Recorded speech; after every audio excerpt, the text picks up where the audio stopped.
Bien, hemos llegado entonces a la última parte de esta gran clase de diabetes mellitus.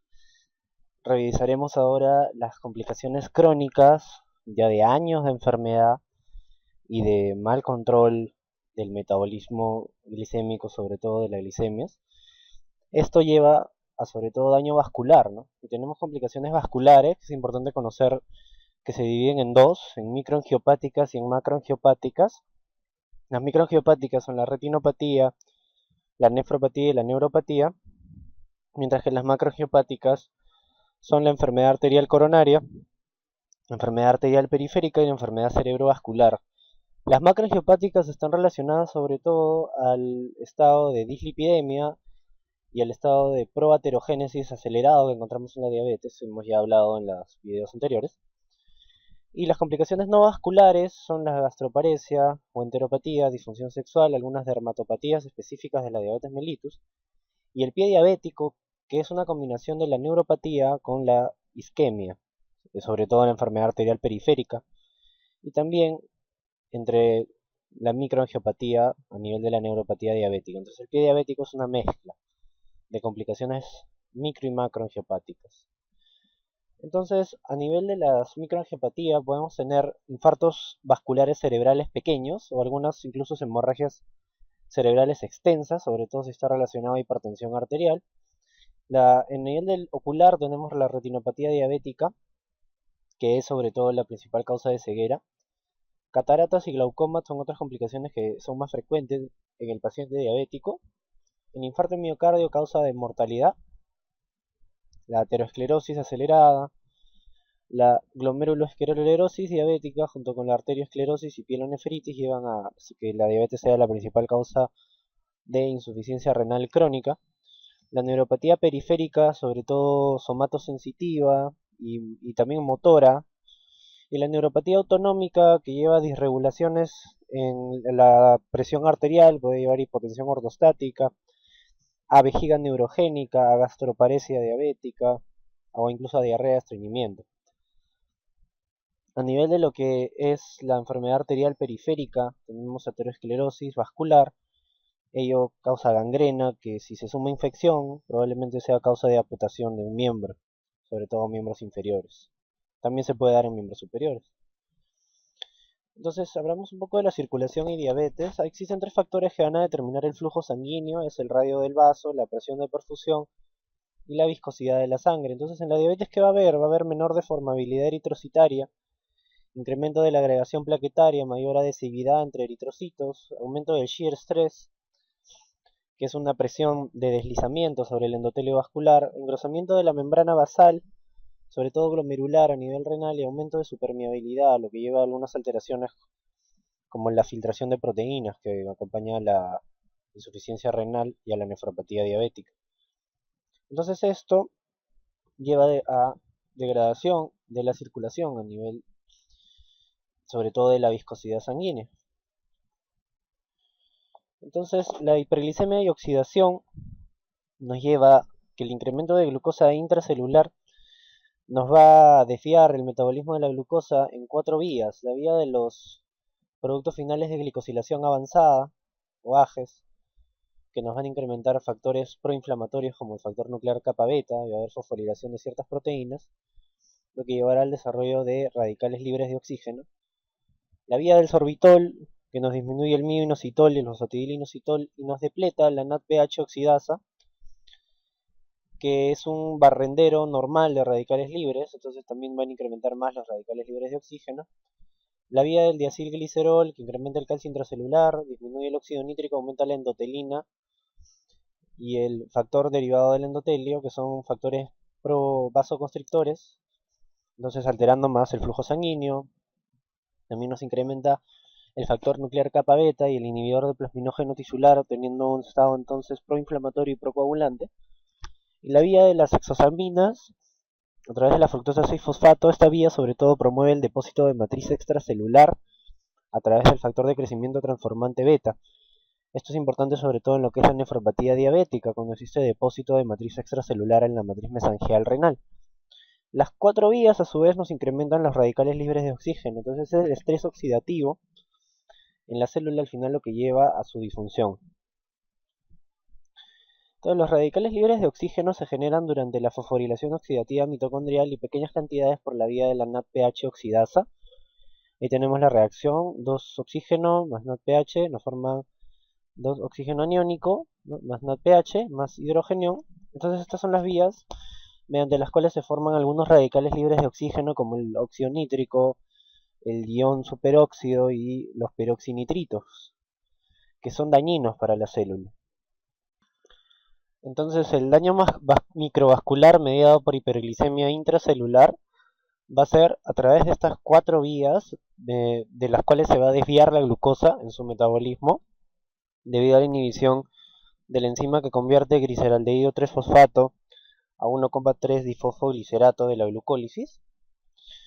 ¿Ya? Entonces, como esta enzima va a estar inhibida por la hiperexpresión de radicales libres de oxígeno, la glucosa se va a desviar primero a la vía de los polioles, que existe formación de sorbitol aquí, y después de fructosa. El sorbitol es dañino en ciertas formas, sobre todo en lo que es el tejido nervioso.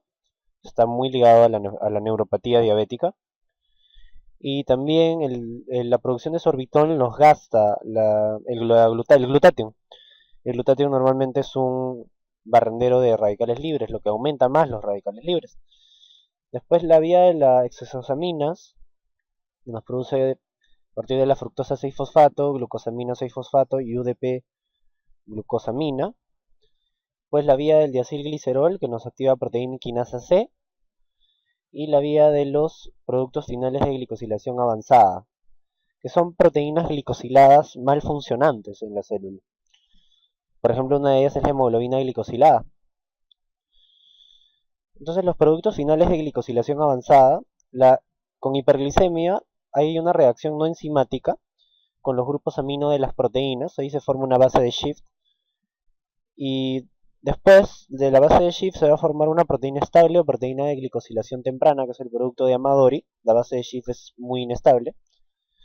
Y si esta reacción involucrara la hemoglobina, se formaría la hemoglobina glicosilada, o A1C. Entonces, ¿cómo es que se forman los los productos finales de glicosilación avanzada? Entonces, a partir de la glucosa, interacciona con una base de Shift, interacciona con una proteína, formando una base de Shift, que es un producto inestable, que después se va a convertir en un producto de Amadori, que por ejemplo puede ser ya la hemoglobina glicosilada. Después puede haber una oxidación espontánea de la glucosa formando glioxal o metilglioxal, que son los dicarbonilos reactivos, que después pueden reaccionar con otras proteínas formando más productos finales de glicosilación avanzada. Y los productos de Amadori también se pueden separar la glucosa de la proteína formando la 3-desoxiglucosona, que también es un dicarbonilo reactivo, que van a seguir reaccionando con otras proteínas, y una proteína glicosilada entonces es una proteína no funcionante, puede ser cualquier proteína estructural de la célula. Entonces la hemoglobina glicosilada es una proteína que transporta oxígeno dentro de los glóbulos rojos en forma de la unión de hemoglobina más glucosa, dependiendo de las concentraciones crónicas del glúcido. Como el tiempo de vida media del glóbulo rojo es 120 días, la hemoglobina glicosilada nos sirve para el control de 3 meses anteriores de glicemia. Existen algunas equivalencias entre la hemoglobina glicosilada y la glicemia. Si tenemos de 6 a 7% de hemoglobina glicosilada, más o menos las glucosas están entre 126 y 154. Recordar que más de 6.5 es diagnóstico de diabetes. Lo normal es hasta 5.6. De 7 a 8% tendremos de 154 a 183, de 8 a 10% de 183 a 240, más de 10% más de 240.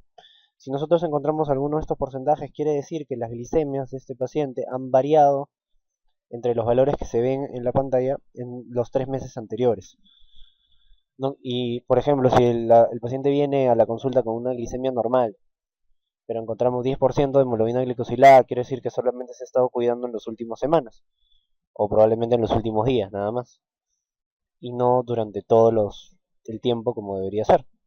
Se tiene que tratar de mantener la glicemia por el mayor tiempo posible en valores normales o casi normales. Hablemos ahora de la neuropatía diabética, que es la complicación más frecuente y precoz de la diabetes, y a pesar de esto suele ser la más tardíamente diagnosticada. Es una complicación microvascular que incluye varios síndromes distintivos, con diferentes manifestaciones clínicas, distribuciones anatómicas, curso clínico y fisiopatología, ya que dependiendo de qué nervios estén afectados, será diferente la clínica. Lo más común es la polineuropatía sensitivo-motora distal, simétrica, que se da en los miembros inferiores. Existen parestesias, pérdida de sensibilidad a ese nivel, que genera que la persona se pueda hacer heridas con facilidad y no se dé cuenta. Y así empiezan entonces lo que es el pie diabético. Cambios tróficos también en la piel a ese nivel. Entonces, la neuropatía diabética depende de la acumulación de sorbitol como resultado de la hiperglicemia intracelular en las células de Schwann. Esto a través de la vía de los polioles, también de disfunción endotelial, sobre todo de los nerva vasorum, y de estrés oxidativo. Entonces, la neuropatía diabética, cuando la glucosa se deriva a la vía de los polioles y incrementan la producción de productos finales de glicosilación avanzada, ¿no? La hiperglicemia entonces lleva al incremento de sorbitol y a la inhibición de la producción del mioinositol, con lo que va a disminuir el mioinositol. El mioinositol disminuido altera la función de la sodio-potasio TPasa de las células de Schwann, lo que lleva a la disminución de la velocidad de conducción nerviosa, disminución del transporte axonal, disminución de la síntesis de proteínas estructurales de las células de Schwann. Recordad que las células de Schwann son las células que conforman la vaina de mielina del sistema nervioso periférico. Existe también una neuropatía estructural y axonopatía distal.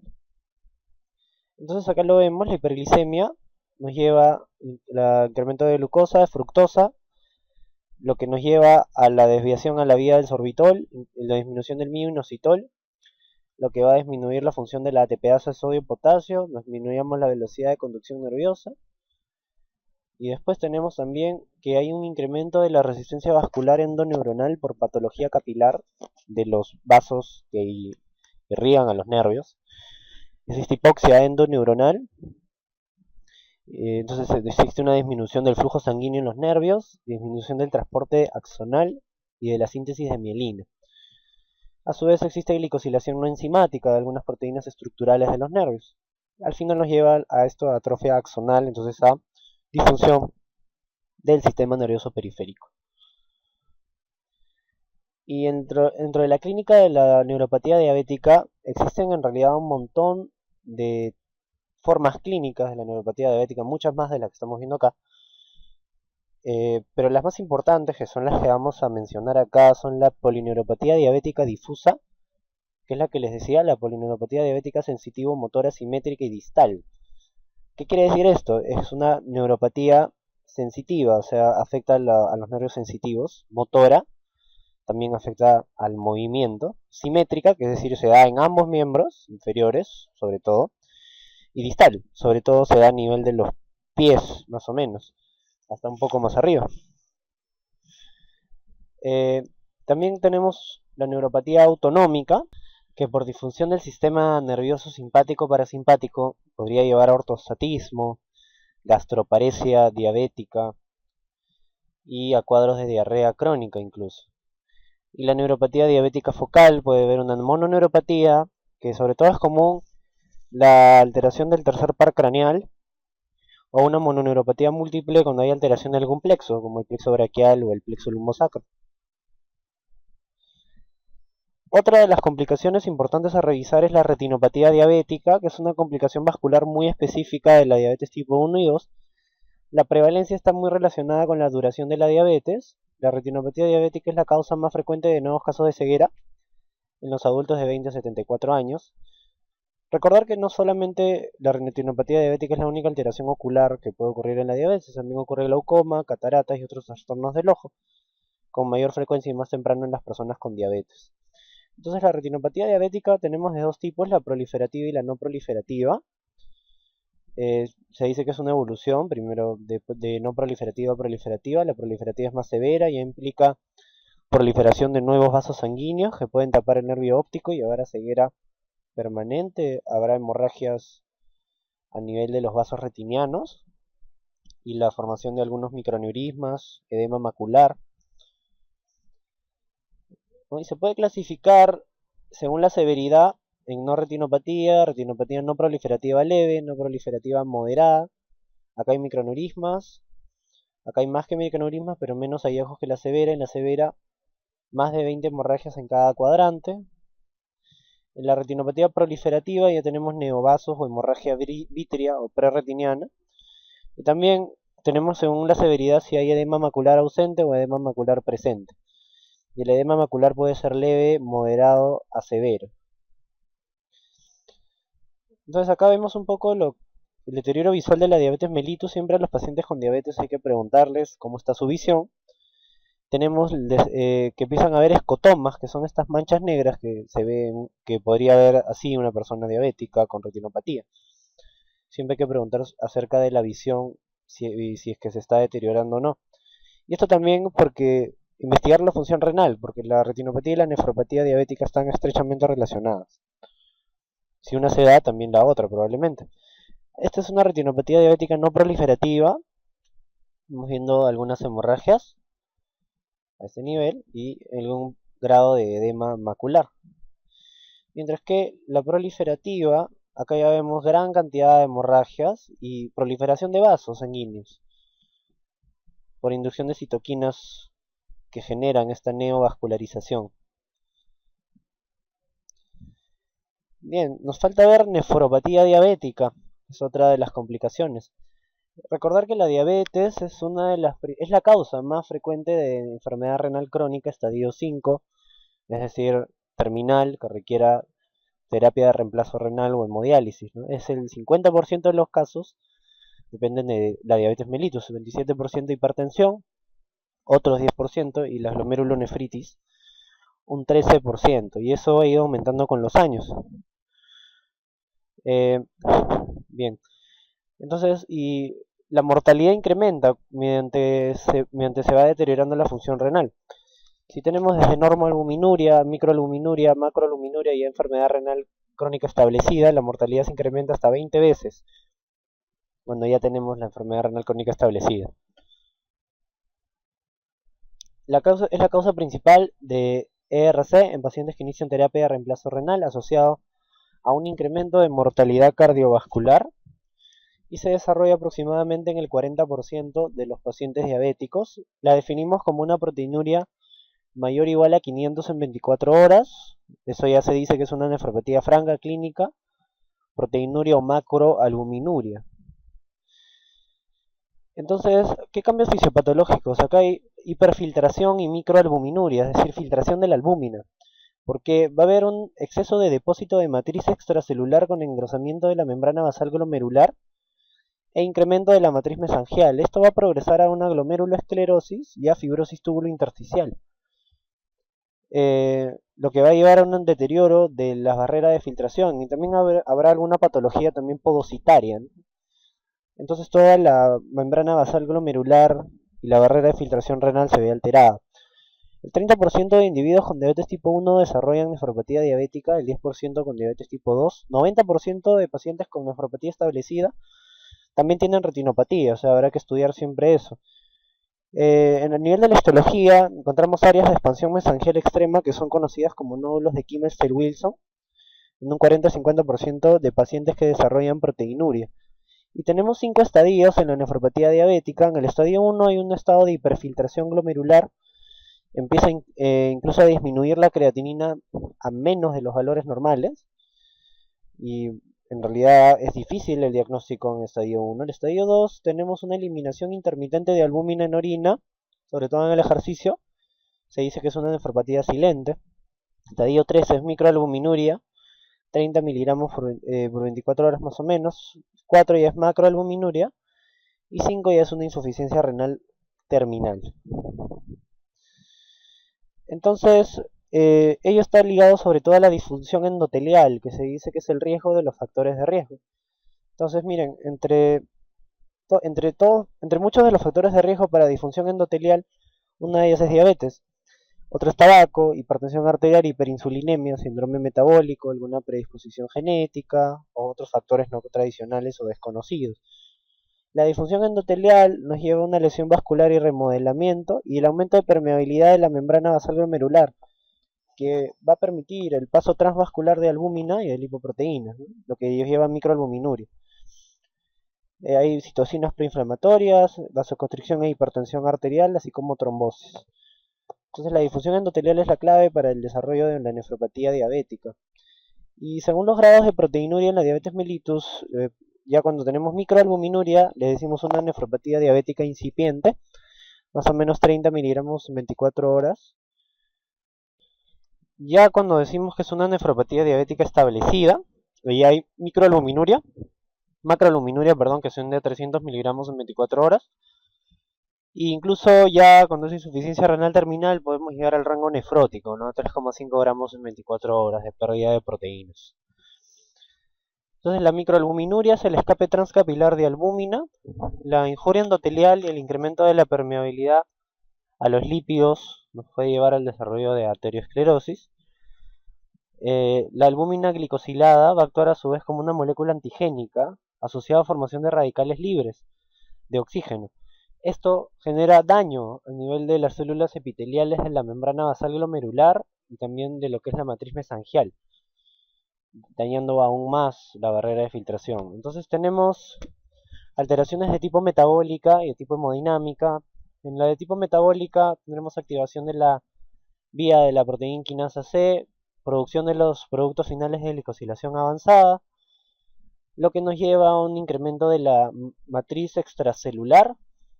Ciertas citocinas se van a liberar, sobre todo la más importante es el factor de crecimiento transformante beta y también óxido nítrico que incrementa la permeabilidad vascular. Todo esto nos lleva de un depósito y acumulación de matriz extracelular y proteinuria. Entonces, todas las vías que hemos revisado, la vía de los mioinositol, de los polioles, de los AGE, de las exosaminas, la formación de radicales libres de oxígeno y de la proteína quinasa C, son vías que nos van a activar moléculas de señalización celular como el TGF-beta, factor de crecimiento transformante beta, que es el principal aquí, y otras, como JAK-STAT, van a llevar a la transcripción y traslación de ciertas proteínas que van a alterar la expresión genética, nos llevan a una angiogénesis anormal, hiperpermeabilidad, incremento de la síntesis de la matriz extracelular con disminución de su degradación.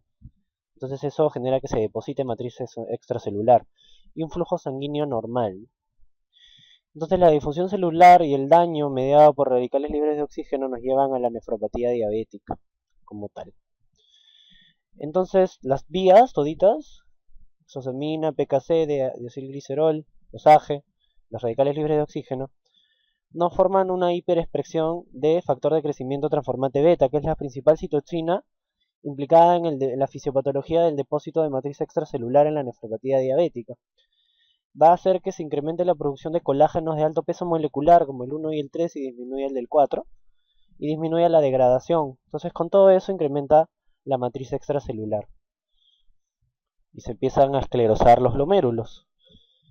Y también tenemos a los RAGE, que son receptores de los productos finales de glicosilación avanzada. Entonces estos receptores reconocen estas proteínas glicosiladas. Por ejemplo, el principal se dice que se expresa en el podocito. Esto genera pérdida de membrana basal glomerular y selectividad de la membrana. Y los productos finales de glicosilación de oxidación avanzada también van a ser ligandos de los RAGE. Y estos RAGE entonces también van a llevar a mayor incremento de radicales libres de oxígeno y de expresión del factor nuclear kappa beta proinflamatorio y el incremento de la apoptosis de los podocitos, ¿no? Recordad que los podocitos son una célula importante en lo que es la membrana renal.